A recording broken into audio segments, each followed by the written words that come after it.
तो कहानी की शुरुआत में ताइजू नाम का एक लड़का साइंस लैब में आके अपने बेस्ट फ्रेंड सेंकू को बताता है कि वो अपने क्रॉस को प्रपोज करने वाला है। सेंकू उसे कहता है कि उसे इसमें कोई दिलचस्पी नहीं है। हालांकि वो उसे एक लव पोशन देता है जिससे उसका सक्सेस रेट 10 बिलियन% बढ़ जाएगा। लेकिन ताइजू इसे स्वीकार नहीं करता है क्योंकि वो ऐसे चीज पर डिपेंड नहीं करना चाहता है। ताइजू के जाने के बाद सेंकू बताता है कि ये सिर्फ गैसोलीन है एंड वो 100% श्योर था कि ताइजू इसे लेने नहीं वाला है। क्लास के बाहर ताइजू अपने 5 साल के फीलिंग्स को कॉन्फेस करने के लिए यूजिरे के पास जाता है। इसे देख के सब बेट लगाते हैं कि वो रिजेक्ट होने वाला है, लेकिन सेंकू उनके अपोजिट में बेट लगाता है। जब ताइजू अपने डाउट्स को साइड करके आगे बढ़ने वाला होता है तब उसे एक ग्रीन लाइट दिखाई देता है एंड वो ग्रीन लाइट अचानक से पूरी दुनिया में फैलने लगता है और तब हर आदमी, औरत, बच्चा पत्थर में बदल जाते हैं। इसी तरह दुनिया बंद पड़ जाता है। ताइजू तब नोटिस करता है कि वो अभी भी जिंदा है और वो तब प्रतिज्ञा करता है कि अपने फीलिंग्स को ना कॉन्फेस करने तक वो जिंदा रहेगा एंड सरवाइव करेगा। समय बीतता है और 1000 साल बीतने के बाद दुनिया वापस स्टोन एज में बदल जाता है।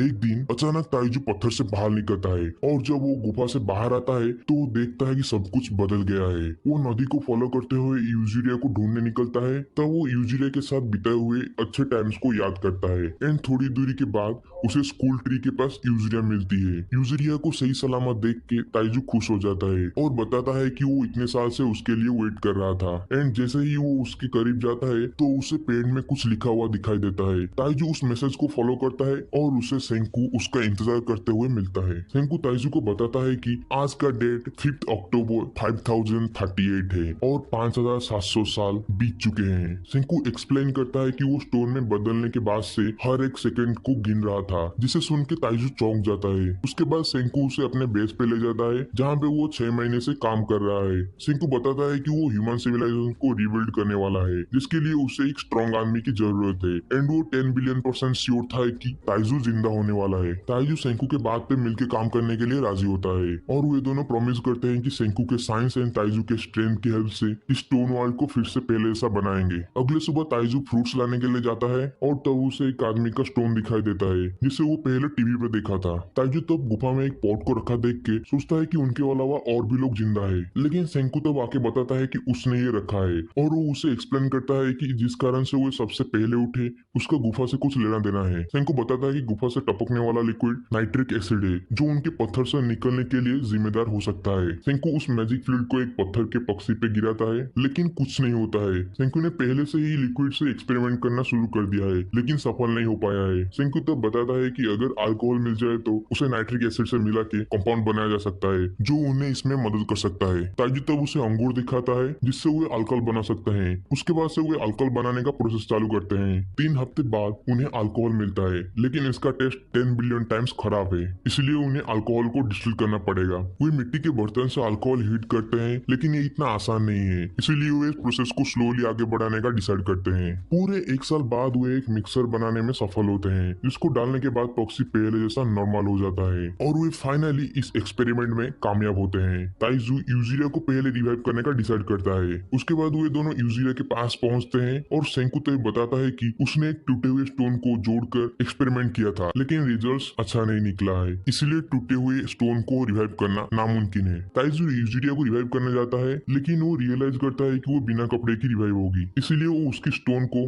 बेस में ले जाने का कोशिश करता है लेकिन तभी उनके पीछे एक शेर पड़ जाता है। भागते हुए सेंकू बताता है कि अगर वे बेस तक पहुंच भी जाए तो उनका गेम ओवर होना पक्का है, इसीलिए ताइजू यूजिरिया के बॉडी को सेंकू को पकड़ा देता है और खुद को सैक्रिफाइस करेगा कहता है, लेकिन सेंकू उसके प्लान से राजी नहीं होता है और वे दोनों फिर से भागने लगते हैं। ताइजू तब एक बंदे को रिवाइव करने का आइडिया सजेस्ट करता है जिसको वो पहले देखा था, जो कि स्ट्रॉन्गेस्ट हाई स्कूलर है एंड उसका नाम है सिसियो सुकासा। सेंकू उस पे रिवाइव फ्लूइड डालता है ताकि वो उन्हें बचा सके। इसी दौरान शेर उन्हें घेर लेता है लेकिन तब सुकासा रिवाइव होता है और सेंकू उससे शेरों का लोकेशन बताता है एंड सुकासा पत्थर से बाहर आके शेर को अपने हाथों से मार देता है। सुकासा उनसे प्रॉमिस करता है कि वो अब से उनका रक्षा करेगा। ताइजू एक भरोसेमंद साथी को पाकर खुश हो जाता है लेकिन सेंकू उस पर डाउट करता है एंड बताता है कि वो ज्यादा स्ट्रॉन्ग है और उसे रोकने के लिए इस वर्ल्ड में कोई गन्स या वेपन्स नहीं है। उसके बाद वो बेस पे लौटते हैं एंड एक दूसरे का परिचय देते हैं। सुकासा तब कहता है कि अब से वो उनके लिए फाइटिंग एंड हंटिंग करेगा। वो अपने अमेजिंग स्किल्स से हंटिंग करता है एंड टीम को बेहतर खाना खाने को मिलता है। खाना खाने के बाद सेंकू बताता है कि उनकी उन्नति के लिए पहले जो चीज चाहिए वो है कैल्शियम कार्बोनेट। वो ताइजू को सी सेल्स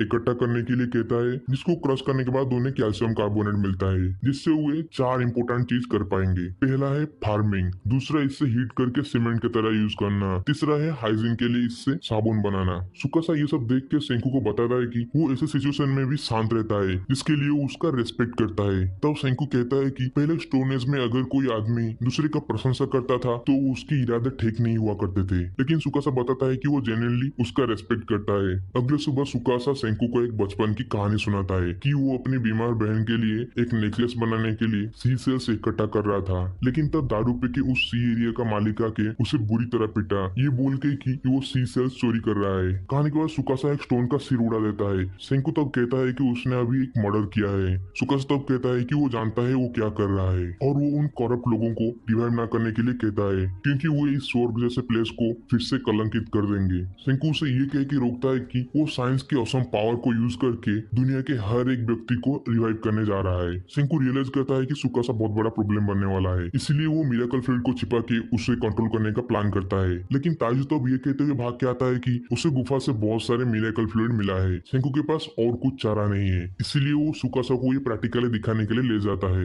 लेकिन सेंकू तब कहता है कि मिरेकल फ्लूइड प्रोसेस के लिए कम हो रहा है, इसलिए वो ताइजू को भेजता है और लाने के लिए, लेकिन सुकासा उसे रोकता है और बताता है कि वो सबसे फास्ट है, इसलिए उसे लोकेशन बताओ, वो लिक्विड लाएगा। सुकासा के जाने के बाद सेंकू जल्दी से मिक्सर बनाता है। इसी दौरान सुकासा गुफा में पहुंचता है और सोचता है कि मिरेकल फ्लूइड सिर्फ नाइट्रिक एसिड है। ताइजू सेंकू को पूछता है कि उसने क्यों सुकासा को भेजा, जिसे सेंकू बताता है कि सुकासा एक मर्डरर है एंड वो सिर्फ मिरेकल फ्लूइड से कुछ नहीं कर सकता है। वो जल्दी से रिवाइव फ्लूइड को यूजुरिया पे डालते हैं एंड उसे रिवाइव होने के बाद सेंकू ने 2 ऑप्शन देता है, एक कि वो दोनों भाग के सुकासा से बहुत दूर चले जाएंगे एंड दूसरा है सब मिलके सुकासा से फाइट करेंगे। लेकिन तभी सुकासा वहाँ वापस आ जाता है। ताइजू उस पर हमला करने के लिए भागता है, लेकिन सेंकू जानता है कि सुकासा उसे इजीली मार देगा, इसीलिए वो उनके बीच एक तीर चलाता है, लेकिन सुकासा पे इसका कुछ असर नहीं पड़ता है एंड वो ताइजू को एक पावरफुल स्ट्राइक देता है। सुकासा नोटिस करता है कि ताइजू ने वास्तव में उस पर हमला नहीं किया था एंड ताइजू बताता है कि चाहे कुछ भी हो वो लोगों को कभी भी चोट नहीं पहुंचाता है। सुकासा उसके बातों से दंग रह जाता है, इसलिए वो यूजुरिया को मारने की धमकी देकर उसका टेस्ट लेता है। ताइजू यूजुरिया को डिफेंड करता है, लेकिन सील में चोट लगने की वजह से वो तभी बेहोश हो जाता है। सुकासा लड़ाई नहीं करने का फैसला करता है और उन्हें उसके रास्ते में ना आने के लिए कहकर वहां से चला जाता है। उसके चले जाने के बाद सेंकू सब कुछ तोड़ने लगता है और बताता है कि उनके वहां से चले जाने के बाद सुकासा जब लौटेगा तो समझेगा कि वो डर के भाग गए हैं, लेकिन रियलिटी में वो सुकासा को रोकने के लिए वेपन्स बनाएंगे। उसके बाद वो एक जर्नी में निकलते हैं वेपन्स के लिए रॉ मटेरियल्स ढूंढने के लिए। उन्हें एक बड़ा बुद्धा स्टेचू मिलता है, जिसे उन्हें किस डायरेक्शन में जाना है पता चल जाता है। इसी दौरान सुकासा बेस पे लौटता है, लेकिन वो सेंकू के प्लान को तुरंत ही पकड़ लेता है। ग्रुप यहाँ एक पहाड़ी पे पहुंचते हैं एंड सेंकू बताता है कि उन्हें पहले एक गन बनाना है, जिसके लिए उन्हें गन पाउडर चाहिए।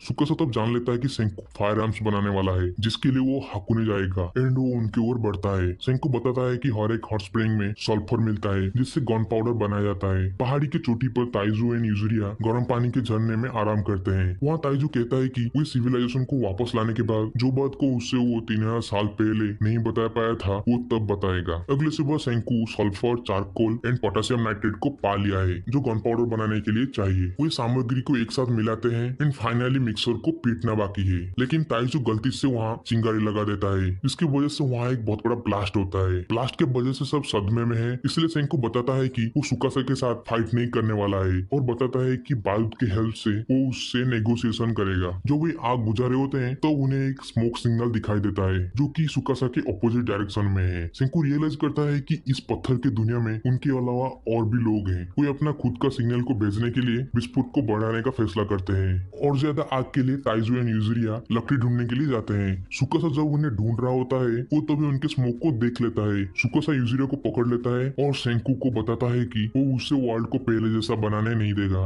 एंड वो यूजुरिया के बदले में रिवाइव फ्लूइड का रेसिपी मांगता है, लेकिन यूजुरिया खुद को सैक्रिफाइस करने का डिसाइड करती है। सेंकू जानता है कि अगर वो सुकासा को रेसिपी बताता है तो वो उसे मार देगा, लेकिन सेंकू उसे आखिरी में रेसिपी बता देता है। लकड़ी इकट्ठा करते हुए ताइजू देखता है कि 3 और स्मोक सिग्नल दिखाई दे रहा है। सुकासा तब बताता है कि अगर सेंकू साइंस को छोड़ने का कसम खाता है तो वो उसे छोड़ देगा। सेंकू को तब एक फ्लैशबैक दिखाई देता है कि उसे बचपन से ही साइंस से प्यार है। उसके पिता ने भी उसके लिए इक्विपमेंट खरीदने के लिए अपना गाड़ी बेच दिया था। उसने ताइजू एंड यूजुरिया के साथ मिलके एक रॉकेट भी स्पेस में भेजने का कोशिश किया था। सेंकू सुकासा के एफर्ट को ठुकरा देता है, क्योंकि वो साइंस को कभी नहीं छोड़ सकता है। सेंकू खुद को एक ही झटके में मारने के लिए कहता है। सुकासा बताता है कि वो उसके सर्विकल कॉर्ड को तोड़ देगा, जिससे वो जल्दी से बिना वेन के मर जाएगा। सेंकू को बचाने के लिए ताइजू भाग के आता है, लेकिन बहुत देर हो चुकी होती है। एंड इसके साथ ही डॉक्टर स्टोन का पार्ट 1 खत्म होता है।